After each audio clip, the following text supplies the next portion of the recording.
when I sang this to a 2-year-old. Now, I admit he was a musical 2-year-old. He would pick up 2 sticks on a winter walk and turn them into a cello.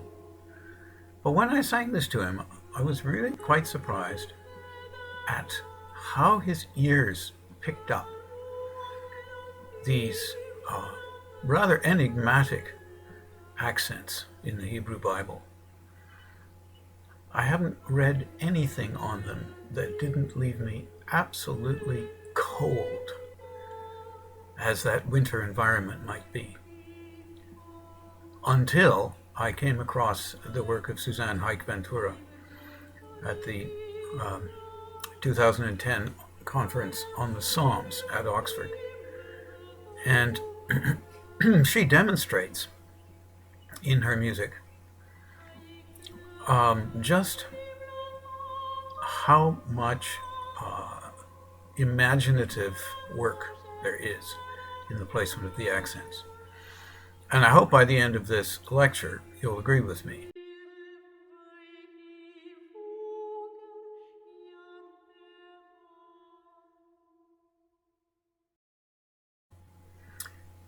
In this presentation, I'm going to have a look at the signs, the codices that I get my information from, Haïk-Vantoura's deciphering key, a little bit about the traditional definition of the signs.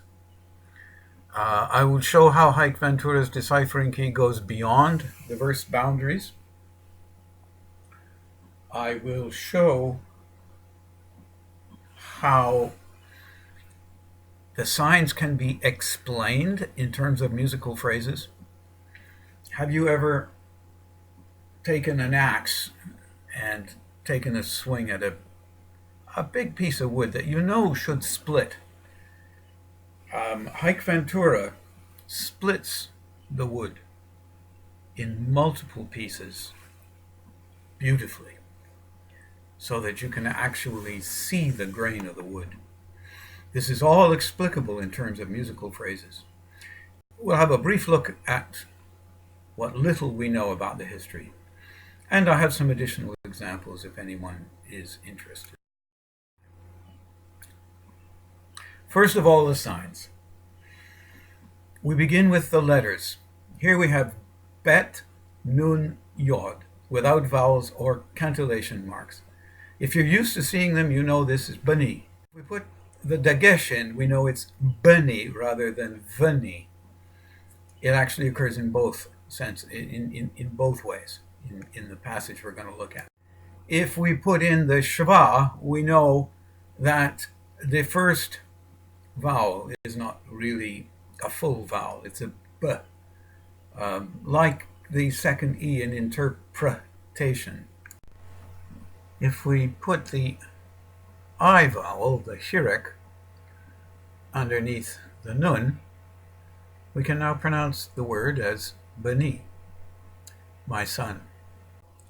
And finally, we put in a cantillation sign under the second syllable. And now this is music. And here is the music. Bani. In this case, we were on a B, we haven't seen that yet, and we move to the C. Each sign under the letters defines a specific reciting note. Now we move on to the codices. The most important codex for us with the signs in it is the Aleppo Codex. It's there where they first appear, fully formed, like Zeus or Athena out of the head of Zeus.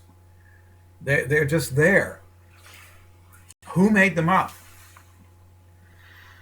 Here is the section on David's lament on the death of Absalom where the word Bani occurs.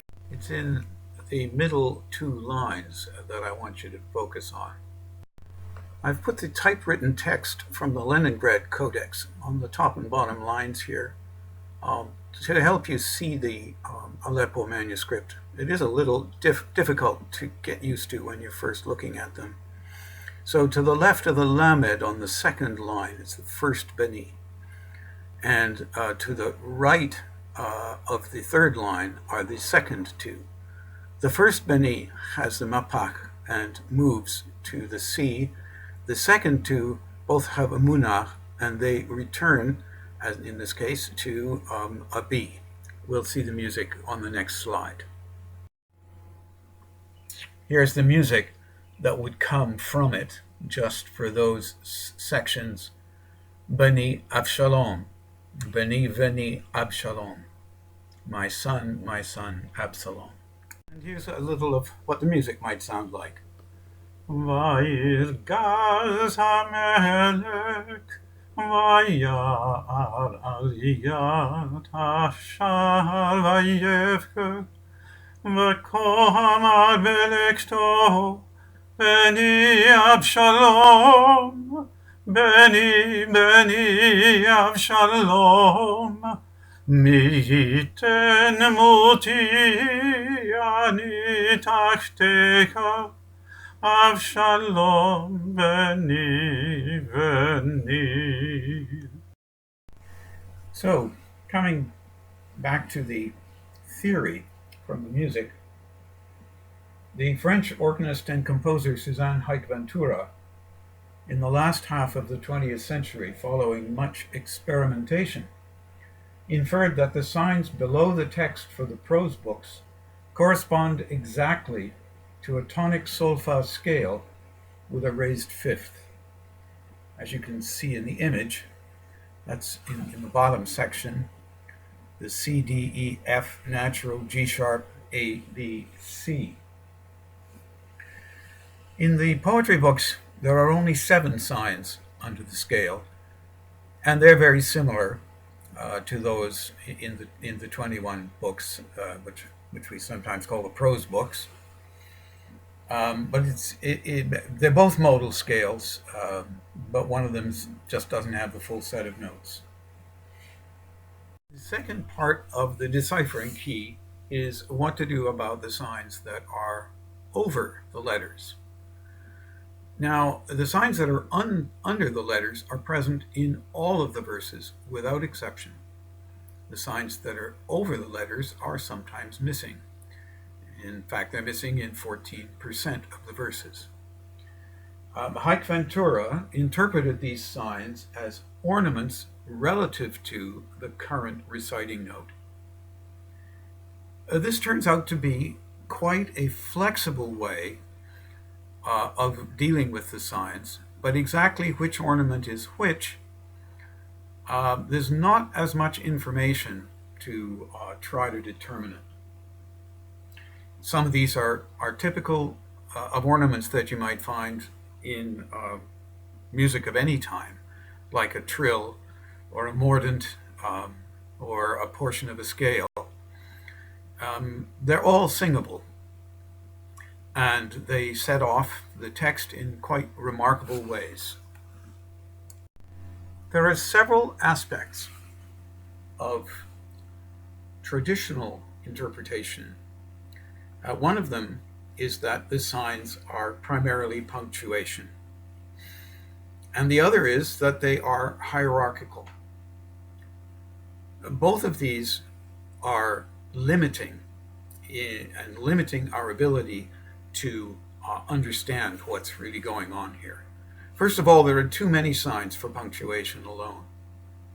And when you look at hierarchy, you can't start from where you are. You have to go to the peak of the hierarchy. You have to, it's a very inconvenient look-ahead reading strategy. You need to analyze the whole verse before you know what you should be combining. This is even true with traditional cantillation, which sees the signs in pairs and combines them in their pairs. The second aspect of hierarchy is that it's not required to describe a musical phrase. And by the time we're finished, I hope we can see how a musical phrase is described. In particular, with the way Haïk-Vantoura has interpreted the accents, the information required for singing is contained in the accent itself. Certainly, it's good to look ahead, as it is when you're reading a book, but it's not mandatory to look ahead to find out what the information is that you're looking at. It doesn't change arbitrarily because something follows it. It's always the same meaning. The other aspect of the hierarchy is perhaps almost a cultural thing. As the quote comes here from the 1744 article, the manner of applying these rhetorical points is tactical and resembles the marshalling of an army. But in fact, it's not an army, it's a song. And in a song, all of the notes are required to make the musical phrase, not just the most important ones. In fact, the most important ones have no importance if it isn't for the rest that are there. Now, if we look at some of the articles about traditional definition, on the Mishon Mamre site, Richter, who writes the article there, claims he supports the hierarchy, but then he has a universal escape clause. The real nesting levels stay nowhere constant and can jump up and down by arbitrary amounts. Well, that's not a well-defined system. Rubin, in 1993, complains that contemporary informants who write about the accents only tell us what we already know. But he hadn't read Haïk-Vantoura.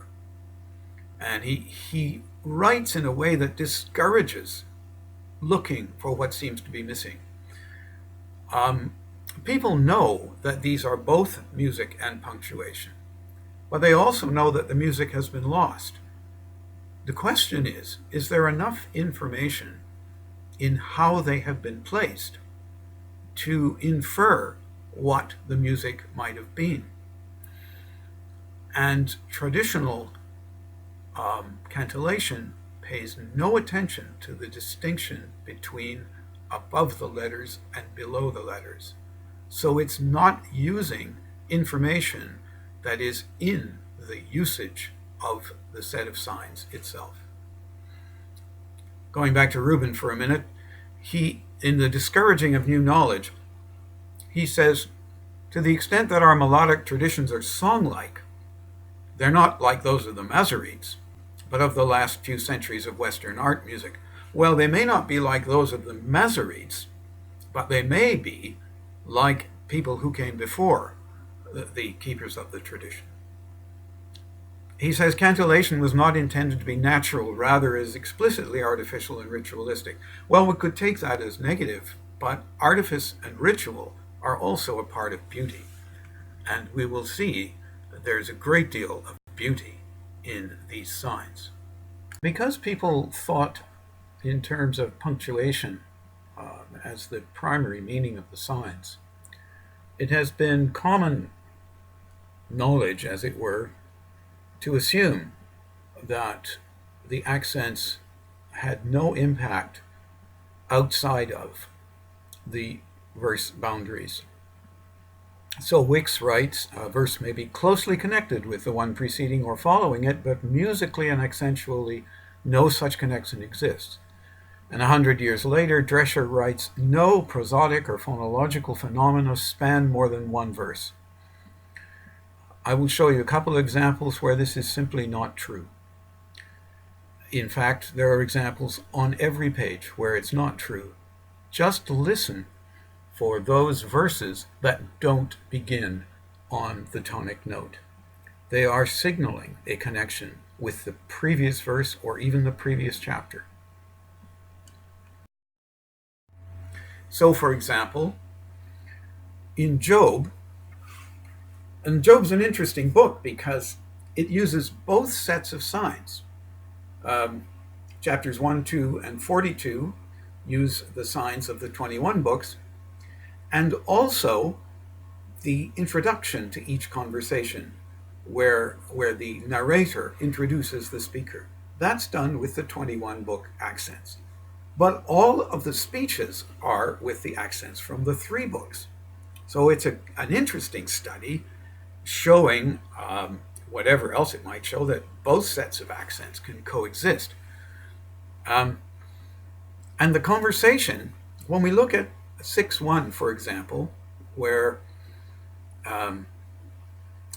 the narrator introduces Job in the second pair of speeches, and then in 8-1 he introduces the respondent, in this case Bildad, you can see that they are together a single musical phrase. 6-1 begins on the tonic, 8-1 begins on the third. This is the case for every pair of introductions to the paired speeches.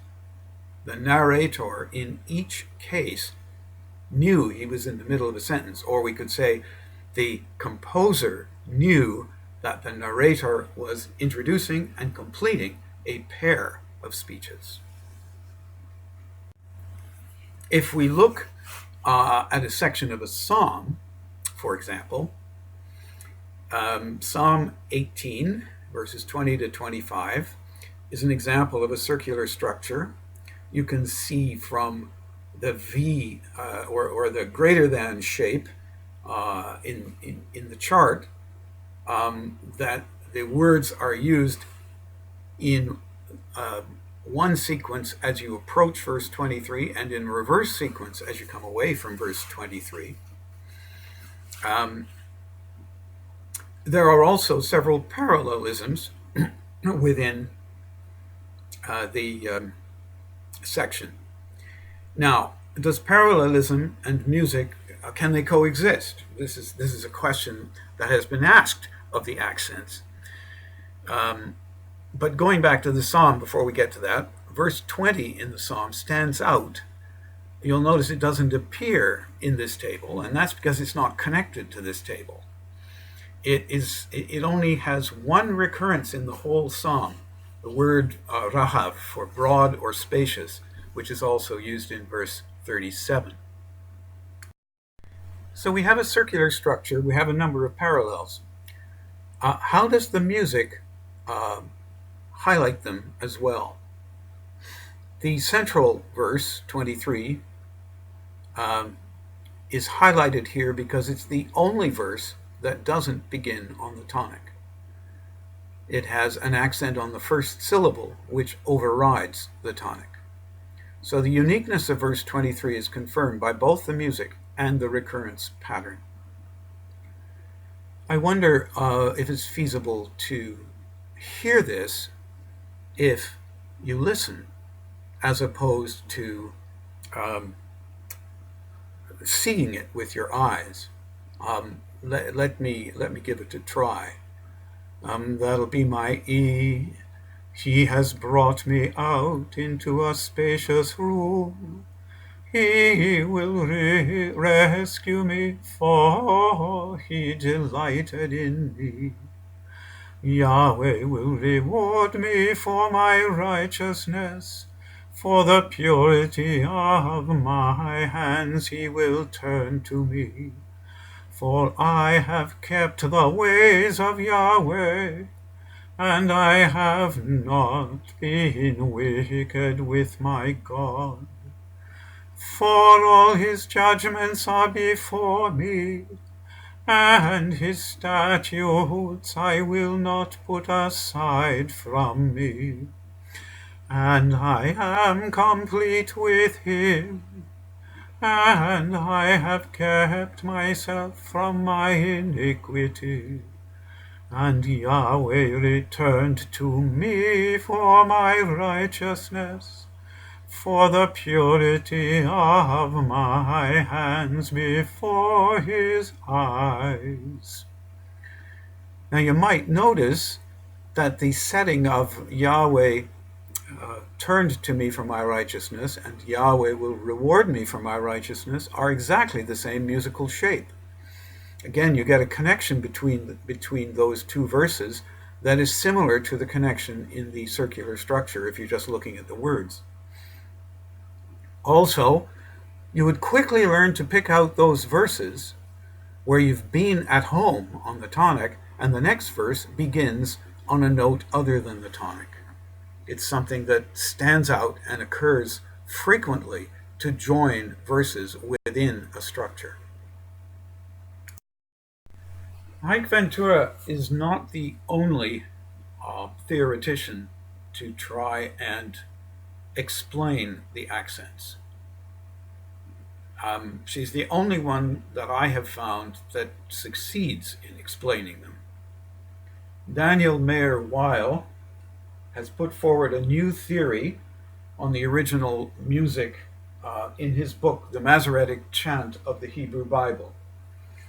The opening paragraph of a book review by Saul Levin is a striking introduction to the problem of new alternative theories.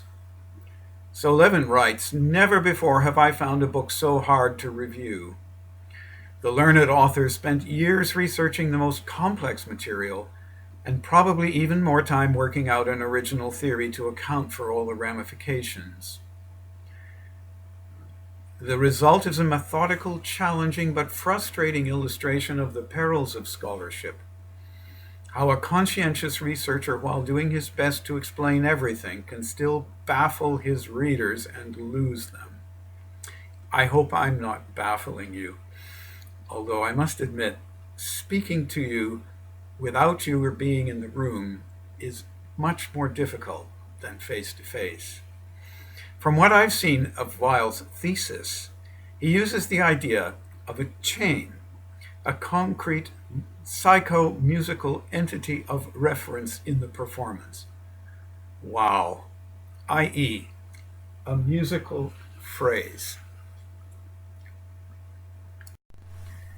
Now the question is this material complex? Yes, I think it's fair to say that it's complex. It's certainly presented in very complex ways. The idea of hierarchy is somewhat complex. Wicks's continuous dichotomy is a complex grammatical subdivision, which really doesn't work. It just plain doesn't work. He has to make all kinds of corrections in the signs himself. And his corrections aren't necessary. Not one of the corrections that he proposes have I found necessary to the music. Haïk-Vantoura's work can be accurately summarized with tables of musical phrases. The music fully supports both the punctuation and the prosody. And an easy thing to remember, in a musical phrase, there is no boss. This actually makes life simpler. Everybody, every sign, every phrase, every word has to cooperate in the creation of the musical phrase. There's also a relationship between notes that is fundamental. The octave is 2-1, the fifth is 3-2, and the fourth is 4-3, and so on. The ear recognizes these and remembers the tune. Music has phrasing, not hierarchy, and not continuous dichotomy. So there are several ways in which we might approach the midpoint rest. Ya ta ta e b a, or E G B A, or E B G B A. Several different ways. And you'll notice that some of these are used in both the 21 books and the 3 books, and some of them are unique to the 3 books, and some of them are unique to the 21 books. Now this is the wood split. You can actually explain with this. You have probably 18,000 of the 21,000 verses in Scripture that have unique musical phrases.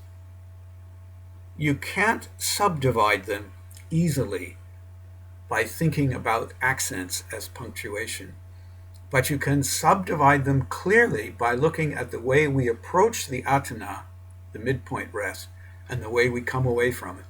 It's a very clear approach, and it has tonality to it.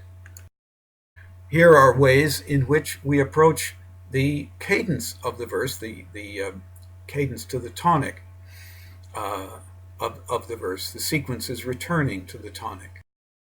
Now, there are phrases in the supralinear signs as well. They contribute to the phrase through their ornamentation. And here are situations where we have 4 supralinear signs in a row on the same reciting note. So here's an example in Psalm 32:6 of a unique musical phrase. Notice there are 4 ornaments in the first bar. On Zot, we have a Pazer, and on Alel, we have an Ilui, we have a Pashta on the second syllable of Hasid, and a Zarka on the Ka of Eleka. Then notice the cadence on the supertonic, the Oleva Yored, and finally in the after the main cadence on the Atna, notice the Revia Mugrash, a very common pair of ornaments used.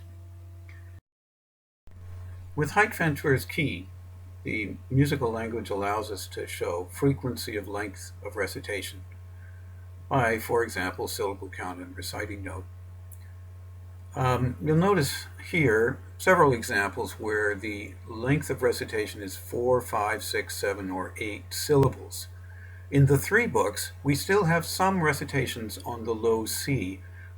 Those are coming from the book of Job, chapters 1, 2, or 42. All of the notes have the potential to have some recitation on them. Some are used more frequently than others, as you can see from the table. It's very frequent to have recitations on the rest note, A, or the note above it, or the note above that. Slightly more frequent on B, the dominant. Now, where did they come from? Well, I don't know. I'm not sure anybody does. They are found in other literature. I've not seen examples particularly. So, in principle, they are hand signals. It's a very old tradition of conducting music with hand signals. What makes the Masoretic system different is its sudden appearance in the Aleppo Codex as a highly perfected system. Ben Asher himself says he received the Te'amim from the 2nd century BCE elders of Bathira. How and where he said that, I'm not prepared to argue on that basis. I don't actually know. The contemporaries, so I'm told, objected to the Masoretes' work because they thought the signs were ancient but sealed. Well, they have been pretty well sealed under the punctuation label, nailed down with commas, periods, and semicolons up until the last century. They don't appear to me to be sealed anymore because what Haïk-Vantoura has done is reveal the text in a completely new way. And Mitchell's comment, this is David Mitchell, the music director in Brussels, who gave the lecture in 2010 at Oxford and directed the choir there. For the Masoretes to have invented these signs would be as anachronistic as for us to annotate a Bible in runes. There is some early evidence from Qumran, not in the signs themselves, but in spaces that are used to mark divisions in the text which correspond either to verse divisions or to the divisions within the verses which are marked by the major disjunctive accents, that being the Atna, the most major of all major accents, whatever anybody else tells you, and the Olev Yored, which is only in the 3 books, and occurs far less often than the Atana. The Atana is definitely more important in all senses. Several psalm texts, he points out, are written in hemistitches and thus show divisions corresponding not only to Atna and Ole v'Yored, but also to Rivia and Sinrior. And admittedly, the Rivia does sometimes act as quite a major disjunctive. Now, here's something from the history that is very interesting. This is the Tonus Peregrinus, and I agree with Mitchell that it is the definitive test for a deciphering key. If you have a key that deciphers Psalm 114 and it doesn't sound like this, then you're probably in the wrong place. So if we look at Psalm 114, the psalm that Tonus Peregrinus is still sung to, we find a rendition using the Haïk-Vantoura key that is very close to Tonus Peregrinus. And Haïk-Vantoura didn't realize this. It's David Mitchell of Brussels who points this out. If I just sing a little bit of it, you'll hear the differing reciting notes. Betzet Yisrael mimitzrayim, Bet Yaakov me'am lo'etz, Hayta Yehuda lekadsho, Yisrael mam shelotav.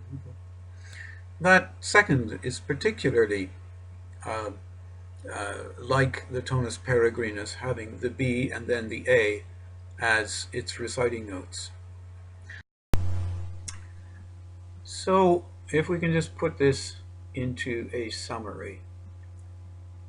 The accents in the Hebrew Bible are of two placements, above the letters and below.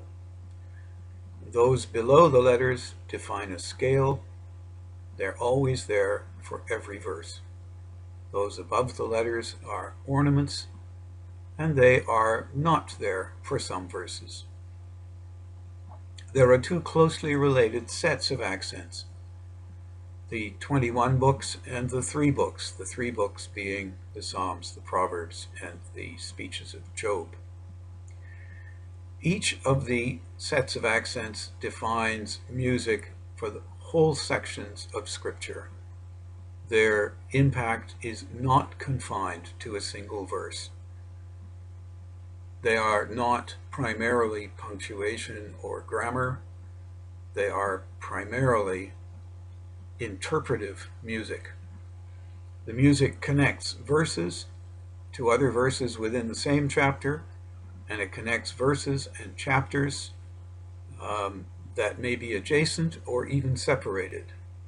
There are some very surprising connections.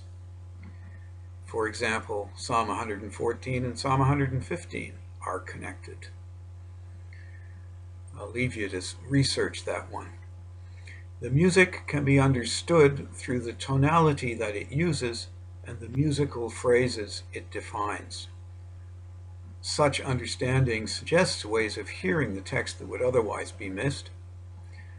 We didn't spend much time on hermeneutics in this, but it certainly has an impact. The accents have an impact on it. The music complements the parallelism and the word recurrence.